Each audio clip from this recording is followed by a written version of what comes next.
Il était une fois, dans la vaste savane africaine, un lièvre vif et intelligent nommé Koba. Sa petite taille et sa fragilité le rendaient vulnérable aux prédateurs, mais il compensait largement ce désavantage par son esprit rusé et sa capacité à se sortir des situations les plus périlleuses.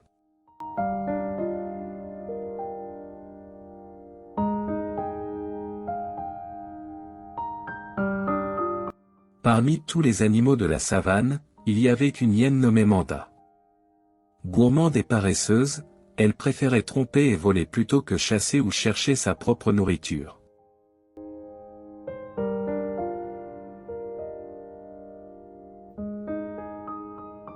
Un jour, alors que Koba grignotait quelques baies près d'un ruisseau, Manda surgit de derrière un buisson, son regard avide fixé sur le lièvre.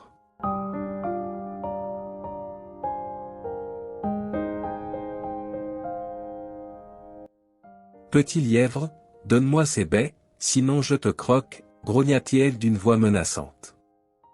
Koba, sans perdre son sang-froid, sourit et répondit, « Oh, ma chère Manda, ces baies ne sont rien comparées au festin que je peux t'offrir.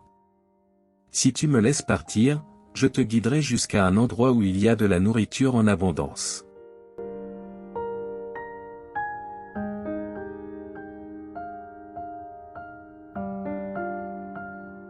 Manda, intrigué, accepta et suivit Koba, espérant un repas encore plus copieux.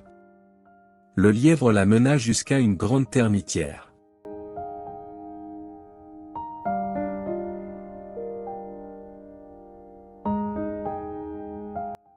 Voilà, dit-il, sous cette termitière se trouve une grotte remplie de viande fraîche.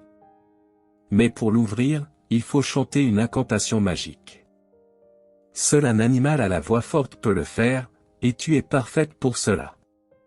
Flatté, Manda ouvrit grand la gueule et se mit à hurler, « Ouvre-toi, grotte magique, et donne-moi à manger. » Mais rien ne se passa.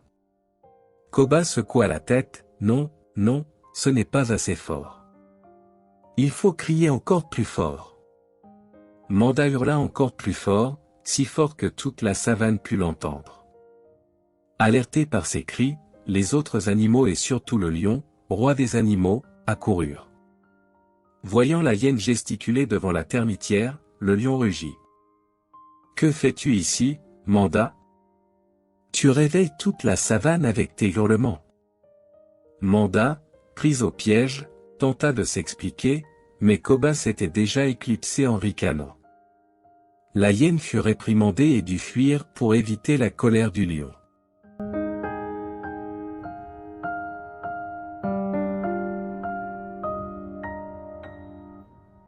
Quelques jours plus tard, Manda, encore plus affamée et humiliée, décida de se venger du lièvre.